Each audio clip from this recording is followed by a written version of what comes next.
It started off like any other quiet Saturday morning in our neighborhood. My teenage son was out riding his bike, just enjoying the fresh air and minding his own business, when everything took a strange and honestly terrifying turn. Out of nowhere, a man pulled up in a black SUV, rolled down the window, and started yelling at my son. He was claiming to be part of the HOA, accusing him of loitering and looking suspicious. My son, completely confused, tried to explain he lived just a few houses down, but this guy wasn't listening. He got out of the car, wearing some sort of badge clipped to his belt. And that's when things escalated fast. He started demanding my son's name and address like he had some real authority. But here's the thing, we don't even have an HOA. That's what set off alarm bells in my head when my son ran home, clearly shaken, and told me everything. I stepped outside too, see if the man was still around, and he was. When I calmly asked who he was and why he was bothering my kid, he flashed that fake-looking badge again and claimed he was just keeping the neighborhood safe. Then, in a moment I'll never forget, he reached into his jacket and showed a holstered weapon completely unprovoked. That's when I knew this wasn't just some overzealous neighbor. I immediately called the real police. And the look on this guy's face when the actual officers showed up? Let's just say the fake tough guy act fell apart real quick. The cops weren't buying his story, and what they found out next made all of us even more uneasy about who this man really was. What was he really doing there? Why target my son? And how many other people has he confronted before? Trust me, you won't believe what happened next. This story is just getting started. When the police started questioning him, everything just got weirder. He kept insisting he was part of some neighborhood watch. But the officers looked confused because, again, we don't have any official watch group or HOA around here. That's when one of the cops asked for ID, and the guy hesitated. He pulled out a wallet, showed a driver's license, but nothing even close to law enforcement credentials. No security company badge. No paperwork. Nothing. The officer quietly took him aside, while another stayed back and asked me to explain everything from the top. I told them how he approached my son, accused him of things, and acted like he had real authority, flashing that cheap badge and all. I didn't even mention the weapon at first, just trying to stay calm. But when I finally brought it up, you could see the shift in the officers' faces. They asked if he had pointed it or threatened anyone, and I told them no, he just showed it like he wanted to scare us. Still, that was more than enough for them to take it seriously. Meanwhile, my son was sitting on the porch, still shaken. He kept asking if he did something wrong, and that broke me a little. I mean, what kind of person targets a kid like that? It wasn't even dark out. There was no reason for any of this to happen. We've lived in this neighborhood for years, and nothing like this has ever gone down before. Everyone knows each other, or at least waves when they drive by. But this guy, no one had ever seen him before, not once. And here's where it gets really unsettling.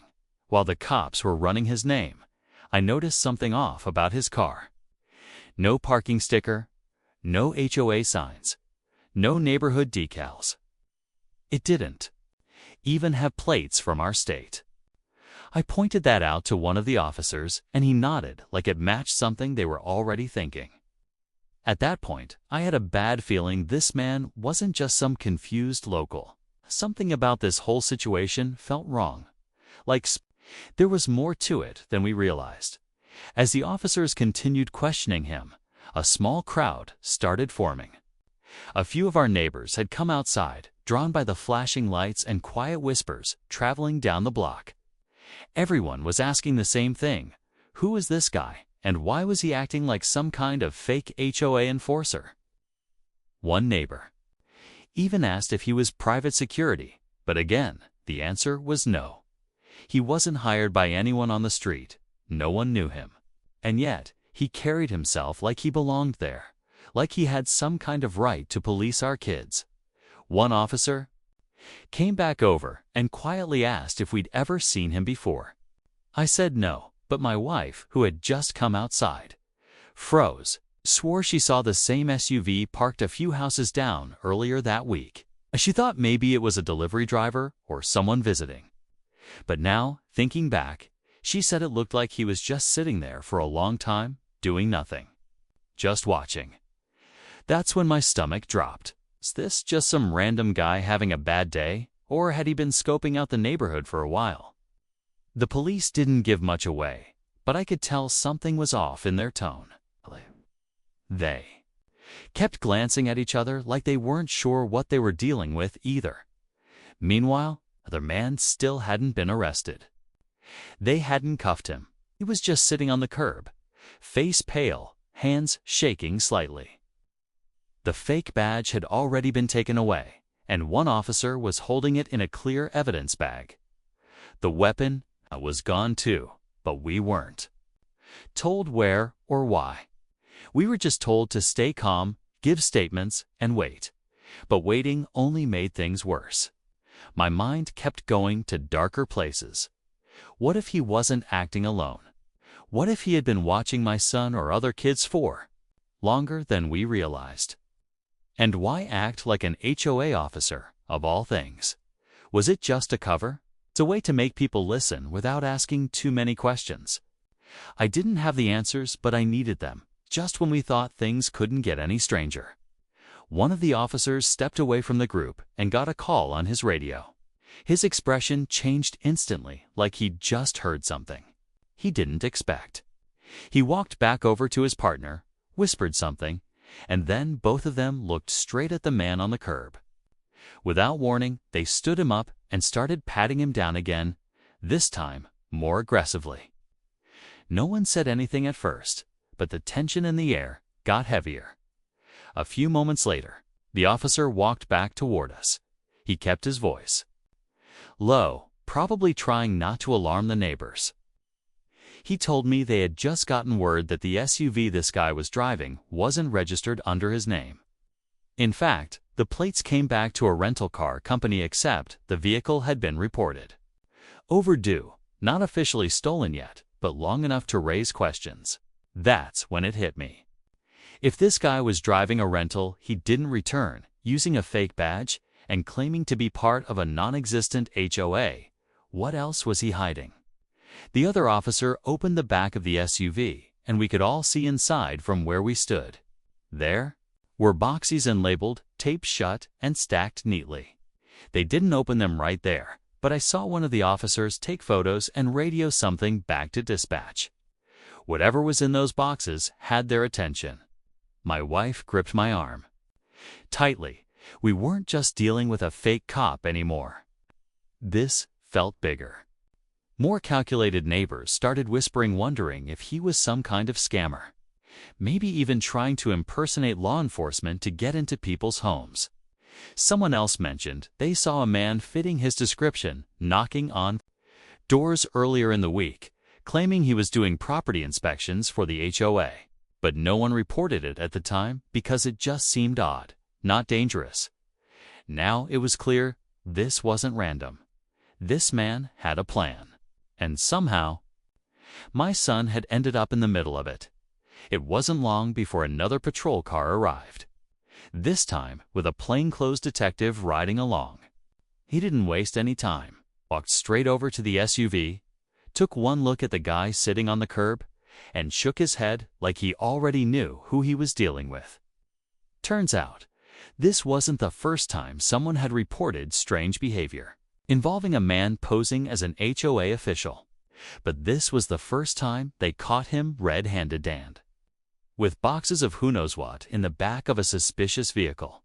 The detective quietly asked if we had security footage. And luckily, our neighbor across the street had a doorbell cam that caught part of the interaction. It showed the guy stepping out of the SUV, approaching my son, flashing the fake badge, and pointing at something off-screen, probably trying to intimidate him. That footage changed everything.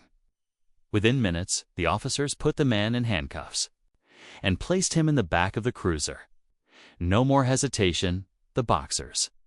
Well, they weren't filled with weapons or anything dangerous, but what they did find shocked everyone. They were packed with printed HOA letters, fake citations, even mocked-up notices demanding fines for violations like uncut grass or leaving trash bins out too long. Dozens of them, with different names and fake HOA names on top. Some even had envelopes with pre-filled return addresses asking for payments. He was running a full-blown fake HOA scam, using fear and fake authority to trick people into giving him money. But here's the twist. When police ran his name again, deeper this time, they found out he had used multiple aliases across several states. He had outstanding warrants, in 2 of them for impersonating a city inspector and attempting to collect fake fees from homeowners. And one of the addresses he'd used recently. It was less than 2 blocks from where we live. He'd been staying nearby this whole time, so yeah, the guy wasn't just a fake HOA cop. He was a full-on con artist, hiding in plain sight, and my son just happened to be the one to bring it all crashing down. In the days that followed, everything slowly started to make sense. The police gave us a full update once they pieced it all together. The man had been targeting middle-class neighborhoods with